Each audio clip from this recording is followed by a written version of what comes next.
C'est parti. Donc Gérard, on est un peu sur la suite, pour ceux qui auront vu la première vidéo, de la deuxième, et on est sur le nouveau parking qui devrait ouvrir si tout se passe bien, puisqu'il il est en train de se terminer, courant juin, fin juin, enfin. Donc explique-nous le fonctionnement de ce nouveau parking de l'autre côté, celui qu'on appelle de l'autre côté de la passerelle. Eh ben, d'abord, bonjour David, bonjour à tous. Oui, le parking doit être opérationnel pour cet été, hein, avant la période estivale. Donc on pense pouvoir l'ouvrir en juin. Il y a quelques menus travaux de finition. On le voit un petit peu ici où il faut qu'on rajoute un petit peu de terre à droite à gauche. Et ensuite, on a quelques marquages au sol à faire encore pour que ça soit parfaitement opérationnel. L'idée de ce parking, il faut bien se le dire, hein, c'est évidemment trouver plus de places de parking à Langeac que ce qu'il y en avait jusqu'alors. C'est 96 places de disponibles ici, de nouvelles places. À ces 96 places s'ajoute aussi celle de l'espace qui est au fond, hein, l'espace pique-nique, qui est notre champ de fête. Ce que vous avez remarqué, c'est que il y a aujourd'hui des barrières pour y accéder, ce qui n'était pas le cas avant. Alors, quand il y a des barrières, ça fait penser à une chose, bien sûr. Ça peut être payant. Et ben voilà, donc tout le monde s'est dit, eh ben, ça y est, ils font du stationnement payant. Non, on ne fait pas de stationnement payant, pas du tout. Par contre, si les barrières existent, c'est parce que on est en zone inondable. Et en zone inondable, on ne peut pas imaginer en tout cas, avoir un parking qui soit inondé avec des voitures qui partent avec les flots. On a vu ça ailleurs, hein, on a vu ça dans l'actualité quelquefois. Et donc, pour éviter ça, eh bien, on doit avoir la possibilité de faire en sorte de fermer le parking. Ça, c'est la première des choses, nos parkings. Et puis aussi, gérer en fait les alertes Vigicru. L'alerte Vigicru, c'est quoi? C'est une alerte préfectorale qui nous indique en fait le niveau de risque de crue. Alors, si nous avons à gérer le risque, ça veut donc dire que nous devons être en mesure de fermer, bien sûr, mais aussi d'évacuer un parking. Pour évacuer un parking, eh ben, ça veut dire qu'on va mettre en place un dispositif, ce qu'on appelle nous un plan de secours, hein, un plan de sauvegarde dans ce système-là. Et c'est la gestion ici avec cet ensemble-là qui va nous le permettre. Donc le parking sera ouvert pour le coup aux véhicules légers, c'est ça? Oui, d'abord vous le voyez, hein, on a ici ce qu'on appelle des trompeurs, c'est-à-dire qu'en réalité un véhicule qui serait trop haut serait averti qu'il est trop haut, hein. D'abord, il faut le signaler aussi, c'est un parking de jour. D'accord ? Il est interdit d'avoir son véhicule stationné la nuit. Et on comprend pourquoi. Parce que pendant la nuit, s'il y a un risque de crue qui est avéré, ça serait un peu compliqué. Ouais, faudra avoir son téléphone à côté de soi, exactement. allumé toute la nuit. Et surtout, il faudrait que la commune soit en mesure d'évacuer le véhicule. Et la nuit, ça va être beaucoup plus compliqué que le jour. Voilà, donc on ne prend pas de risque. On prend pas de risque là-dessus. La question, tu l'as abordée. On a eu des crues récemment. Donc, bon, je te connais, mais tout est fait et tout a été calculé pour que de toute façon les travaux qui ont été mis en place résistent aux crues. Tout à fait. Alors, on est dans un endroit qui est particulier. On sait qu'il est inondé. D'ailleurs, l'année passée, on a subi 2 crues. Pas une, mais 2. Et le parking, ce qu'on verra tout à l'heure, le parking qui est en place, c'est un parking qui est végétalisé. C'est-à-dire que les voitures vont se garer sur l'herbe. Mais il faut de la portance. Donc on a ce qu'on appelle des caillebotis. On n'a pas mis de plastique. On n'a que du minéral. Tout est naturel. Ce qui veut dire que si l'eau recouvre ce parking, il doit résister au passage de l'eau. Donc, on a pris des caillebotis qui sont tout à fait particuliers, de façon à ce que la motte, l'herbe, puisse prendre racine. Et c'est ce qu'on voit qui résiste. Quand les crues ont lieu, eh bien, l'herbe reste. Pourquoi? Parce que finalement, l'herbe se couche, l'eau glisse dessus et on a très peu d'érosion. Là où on a de l'érosion, c'est là où en réalité, on a altéré en fait cette couche d'herbe. Voilà, où elle a été altérée ou parce que il y a un arbre devant, donc derrière l'arbre, il y a un contre-courant qu'on appelle qui va venir creuser. Mais partout ailleurs, on n'a pas ce phénomène-là. Le temps ici sera pas limité Non, pour être garé. Ça sera un parking de jour, mais une personne Non qui va limité. rester 3 heures, oui, pour rester 3 heures, si elle a envie d'aller au restaurant, voilà, et qu'elle y reste. On parlait de terrasse sur notre vidéo. Elle est au bar, elle se gare, elle reste 3 heures parce qu'après ils vont au restaurant. Pas de limitation sur ce parking. pas de limitation de temps. On a 96 places. Si on est là toute la journée, ça veut dire qu'on est bien en centre-ville, soit parce qu'on y passe notre journée, parce que c'est le marché et l'après-midi, on continue de rester sur la ville, ou alors on y travaille. Voilà. Bon, j'ai une question qu'il faut que tu te la poses, et on a un avantage, c'est que on se connaît bien, et tu sais que moi, j'ai pas de filtre sur les questions, c'est ce qui est important entre nous deux. Et pour ceux qui regardent le Langevin Express, la question, c'est qu'on a souvent entendu la rumeur, il le fait pour son fils. Ton fils a son propre parking, il n'est pas du tout prévu pour ça. C'est important que tu répondes à cette question parce qu'on entend souvent ça. Et moi, je peux te la poser parce que je sais qu'on se connaît bien. Et il est important de démonter tout ça. Ce parking est fait pour les commerçants à Langeac et il n'est pas du tout envisagé dans cet esprit. Voilà, il n'est pas là pour répondre. Je lui aurais posé la question pareil s'il avait été là. C'est un ami à moi aussi. Vraiment, ce parking est fait pour les Langeadois et il faut arrêter un moment peut-être de dire cela. Alors, la première partie de la réponse, c'est, je vais te dire, tu sais combien c'est difficile de devoir se justifier dans des circonstances pareilles. C'est pour ça que je te pose, tu sais qu'entre nous, on n'a pas de c'est très bien. Mais j'ai envie de te dire, mais heureusement que Alexis, mon fils, a développé son activité bien avant qu'on fasse la passerelle et le parking. Heureusement que pendant 5 ou 6 ans, il a travaillé sans avoir besoin de quoi que ce soit. Ouais. Mais si ça avait été hier ou avant-hier qui faisait effectivement, qui développait son activité ici, il aurait été condamné ou on m'aurait condamné. Ce qui est fortement injuste. D'abord parce que le fait est que il n'a pas eu besoin de ce parking. Et il n'en aura pas besoin non plus. Parce que ces activités, il y a plusieurs activités. Hein. D'ailleurs, il n'y a pas que celle de mon fils.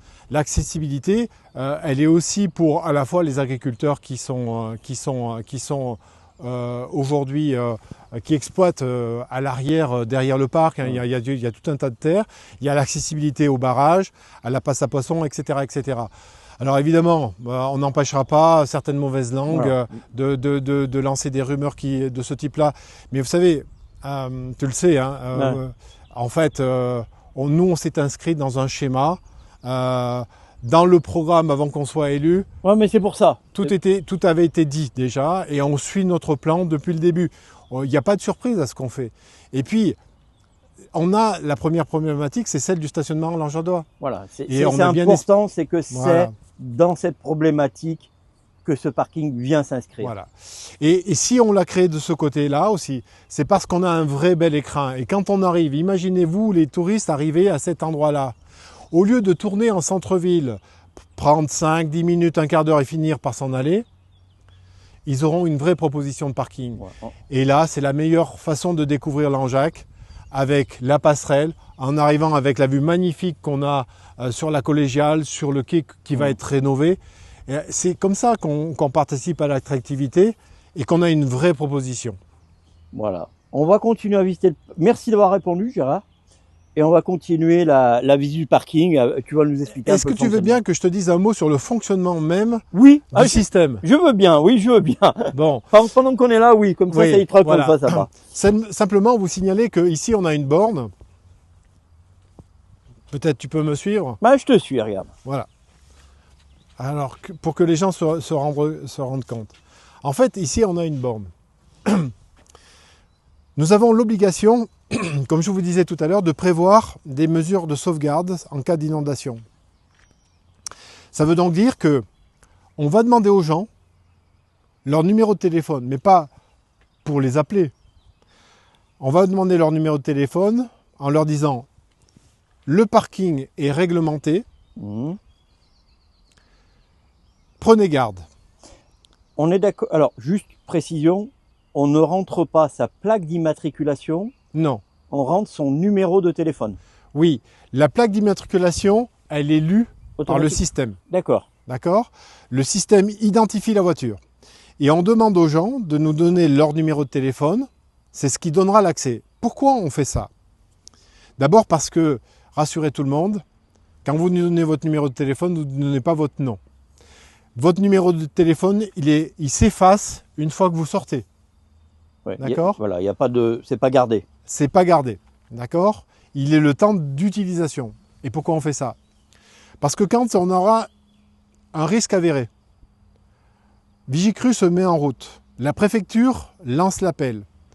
Et nous demandons, nous, à tous ceux qui ont donné leur numéro, d'évacuer leur véhicule. Vigicru, on sera à combien? 2 heures avant? 3 heures avant? 3 heures? Plus que ça. Plus que ça? Oui, et puis vous savez, il y a le niveau vert, vous avez le niveau jaune, le niveau orange, le niveau rouge.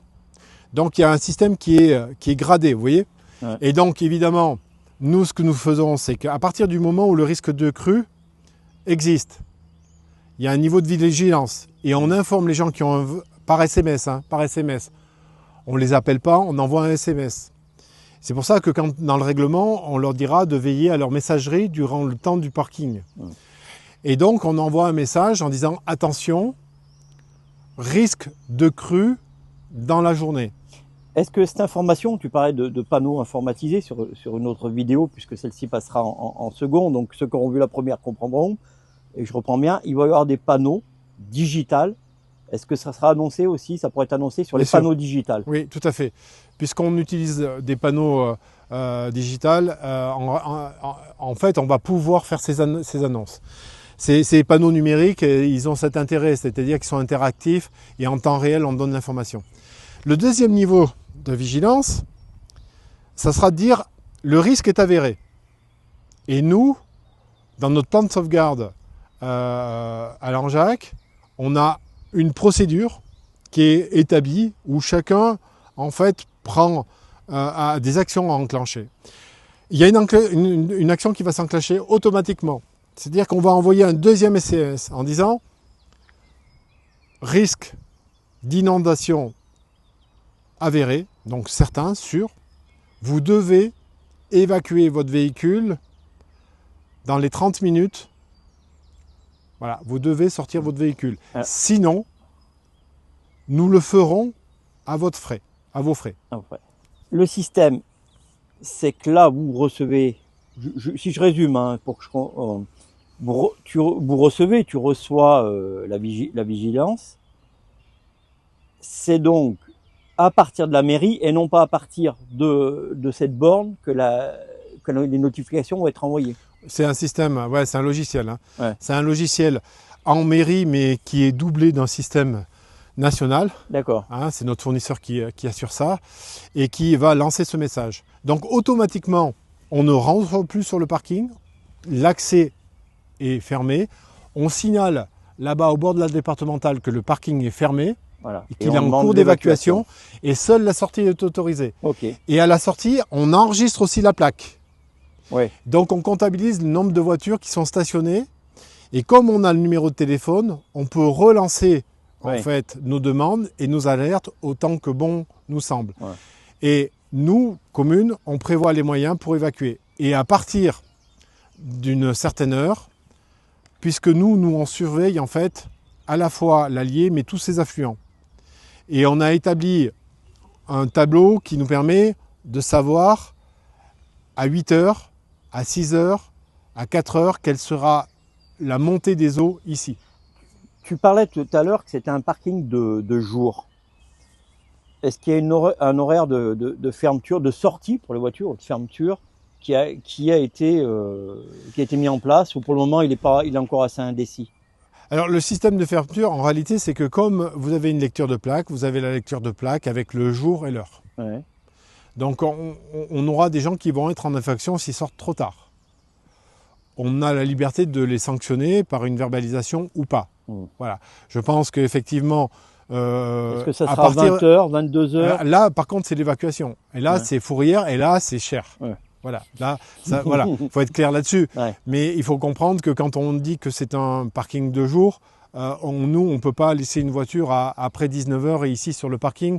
Il faut qu'on prévoie de l'enlever. Alors, est-ce que ça, tu vois, je pousse un peu ma question. Est-ce que sur les périodes estivales, cet horaire peut être un peu modifié, oui. 20h, 21h ou 21h pour ceux qui iraient au restaurant? Oui, toi, oui.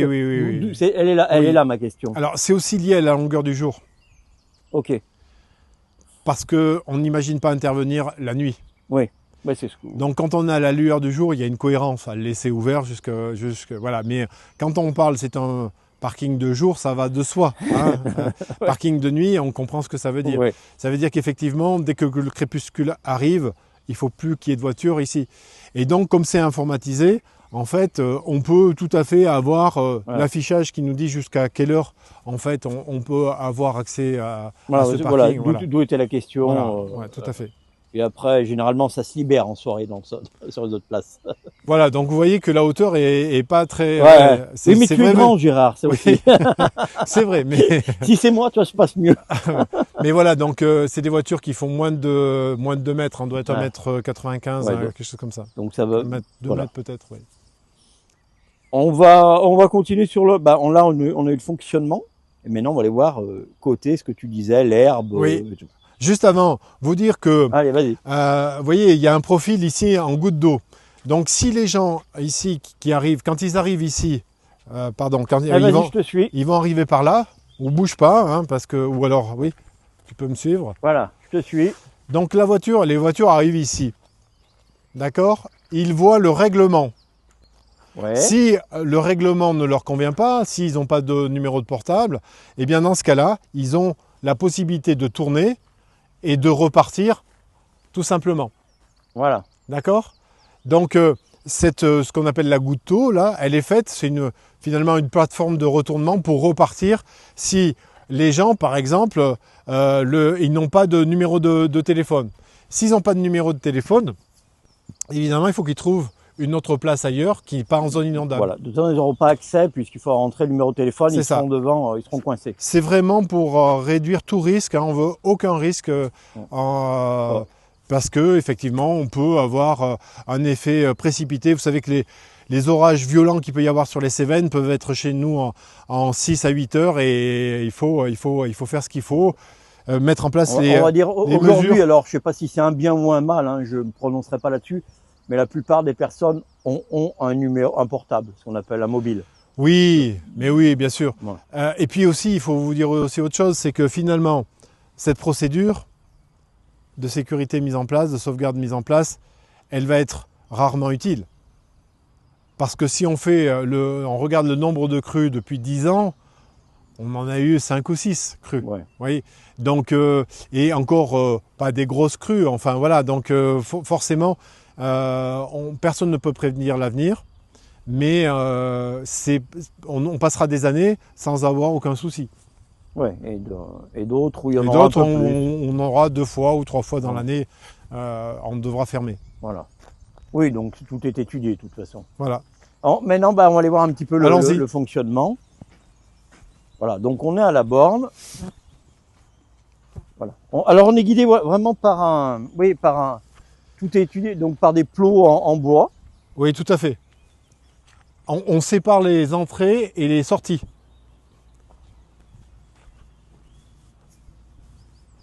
Là, donc là, on va arriver sur les places que tu disais, sur les caillebotis. Oui. Donc en herbe. Alors tu sais, j'ai bien des questions un peu comme ça.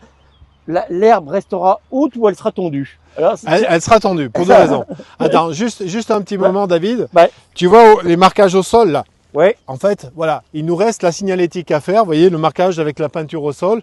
Vous dire aussi que il n'y a pas de goudron, pas d'hydrocarbures, d'accord? Ici, c'est un matériau qui est compacté, voilà, et chaulé, mais il n'y a pas de goudron. Ouais, Donc c'est purement minéral. purement minéral. Voilà. Et là, on arrive ici. Alors vous voyez que c'est envahi par le trèfle. Voilà. Et on laisse bien pousser notre herbe parce que on a pris la précaution de réutiliser la même terre que celle qu'il y avait avant, hein, pour faire en sorte que finalement il y ait une reconstitution du milieu qui soit le plus proche possible. Donc là, on voit les caillebotis là. Voilà. Alors ces caillebotis, vous voyez, ils donnent de la portance, mais ils n'empêchent pas l'herbe de se développer. Même au contraire, en fait, on ferme la motte. Et dessous, on a de la terre. Oui, On oui. a de la terre sablonneuse. On a juste fait décaisser sur une dizaine de centimètres, pas plus. Vous voyez? Et donc, les gens vont venir se garer en épi. Alors évidemment, hein, vous avez compris, hein, on va tondre à ras. Et ensuite, on va avoir le marquage, hein, puisqu'il nous faut des bandes qui signalent comment on se Les gare. places, oui, parce Voilà. que... Parce que sinon, les gens vont se garer d'une manière anarchique. Et donc, là où on voit l'herbe, c'est là où on se gare. Alors, là, la question qui me vient, on a une bande, Oui, on se gare dans le sens qu'on veut, c'est-à-dire que je mets mon arrière de la voiture ici, le devant là-bas, oui. ou le devant, ou je vois qu'il y a tout un circuit à respecter. Alors, ici, en fait, on a une bande qui est piétonnière. Ok, Voilà. Donc là, la bande large qui est ici, c'est pour les voitures. Oh, alors donc on se retrouve avec une autre zone piétonnaire de l'autre côté. Exactement. Exactement. Voilà. Alors, Et donc là, libre de venir se garer en marche arrière ou en marche avant. Donc voilà, c'est ça. en réalité, pour des raisons de facilité et éviter des manœuvres, on se gare en marche avant. Ouais. On se gare en marche avant, on recule et on revient sur la bande de roulement. Ouais. Voilà. Et cette bande de roulement, eh ben, vous voyez, elle va faire le tour du parking. Ouais. Donc Oui. on est bien sur une sécurité maximale une fois qu'on est garé pour les piétons. Oui, tout à fait. Tout à fait. Et donc, comme c'est un espace vert, hein, vous voyez que on est vraiment au cœur de la nature. On a nos peupliers, on a les arbres. On est sur cette plaine alluviale de l'Allier.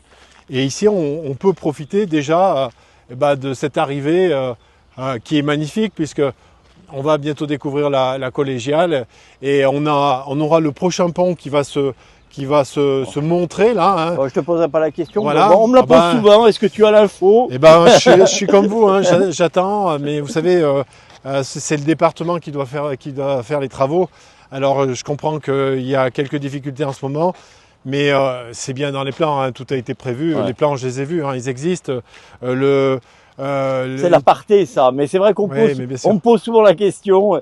Est-ce que tu as des infos sur... mais c'est le département et de toute façon, effectivement, voilà.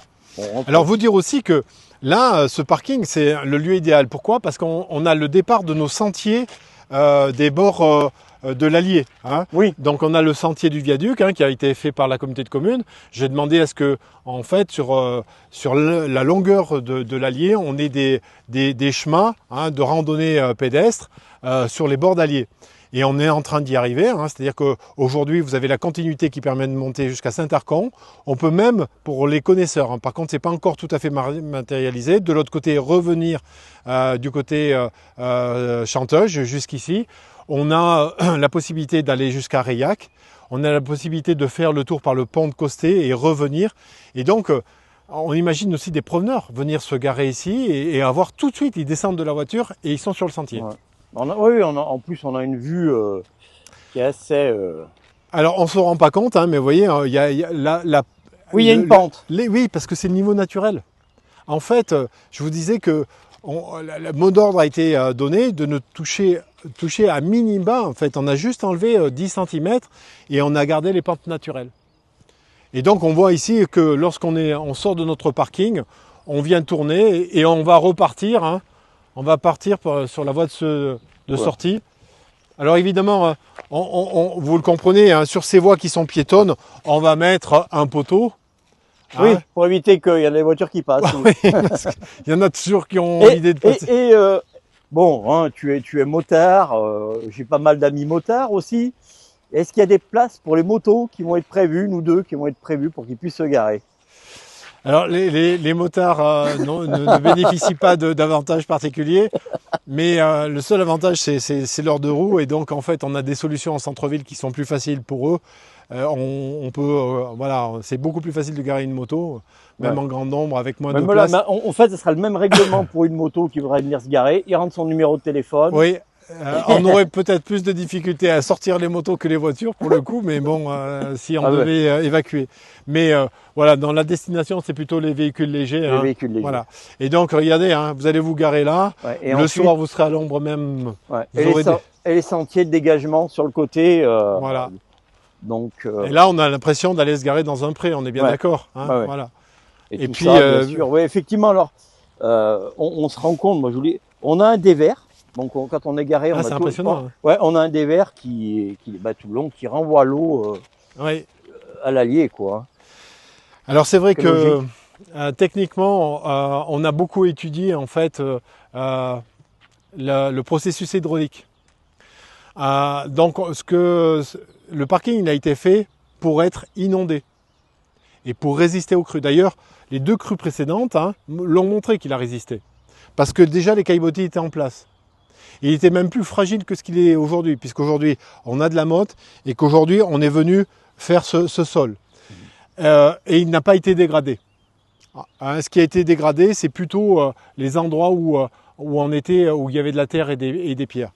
Donc ce qui veut dire que ce qu'il faut comprendre, c'est qu'on a un bras d'eau qui se crée au-delà du barrage, juste après le barrage, pardon, au pied du barrage, et on a une voie d'eau qui arrive plus haut. Donc ce qui fait que on a l'allier qui est basse de ce côté et on a de l'eau qui arrive. Et cette eau vient recouvrir notre parking. D'accord? Donc ce que nous avons prévu, c'est que cette eau qui arrive par ce bras d'eau de crue ne passe pas au-dessus de notre parking. C'est pour ça qu'on a prévu en fait une noue qui existait avant. Oui. Elle existait avant parce qu'on a enlevé des matériaux. On en avait parlé. C'est ça. On a enlevé des matériaux dans lesquels on retrouvait des fers, des tuiles et compagnie. Donc finalement, on a remis à l'existant naturel. Et cette noue, en fait, ramène l'eau d'une manière plus calme. Mais ce qui compte surtout, c'est que l'eau monte et que l'eau progressivement vienne noyer notre parking quand les courants forts arrivent dessus. Et en faisant de la sorte, on a très peu d'érosion. Voilà la technique qui a été retenue. Oui, donc, et c'est vrai qu'on se sent bien sur ce parking, c'est une belle entrée. Alors, il y a de la verdure. Regardez la vue, voilà. C'est pas un parking ordinaire, c'est un parking, voilà. On peut le dire. Donc 98 nouvelles places qui seront... 96 exactement. 96, voilà. 96. Alors certains s'interrogent peut-être pourquoi on a planté des poteaux. Oui, oui, alors tu ris, mais parce que ça me fait penser à un ami qui m'a posé la question, voilà. On l'a fait. Pourquoi on l'a fait? Parce que en réalité, il faut qu'on empêche les voitures si au demeurant elles devaient rester, s'il y en avait une ou deux qui devaient rester, en tout cas parce qu'on n'aurait pas eu la possibilité de l'évacuer à temps, elles soient bloquées par ces bois. Mais pour pas partir. Voilà. C'est une demande de la DDT, donc une norme que l'on applique. Ça permet aussi de délimiter l'enceinte. Ça permettra d'éviter que des voitures aillent se garer n'importe où aussi. Donc c'est une façon aussi de faire en sorte que si on a tant de voitures qui sont rentrées, voilà. On sait avec pertinence qu'elles sont là et qu'on peut les évacuer en nombre et à temps. Ouais, donc, voilà, vous voyez l'accès à la passerelle, c'est immédiat. Et en réalité, quand vous êtes garé sur ce parking, finalement, vous êtes très proche du quai. Et il est arrivé en centre-ville. Voilà. Donc,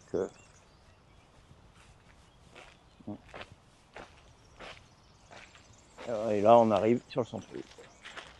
Alors, on sait que avant même que le parking soit fini, il avait déjà été utilisé, notamment pour la fête des plantes, la foire bio, la foire bio qui avait finalement, on avait eu des gens qui allaient à la foire bio, puisque la passerelle était en place, qui avaient déjà utilisé ce lieu en parking.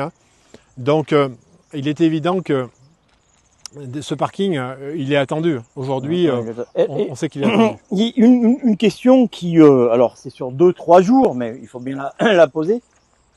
La Saint-Gall. Oui. Est-ce qu'il y a un impact sur la Saint-Gall? Est-ce qu'il y a un impact? Est-ce qu'il n'y a pas d'impact? Est-ce que ça permet aux gens de mieux se garer?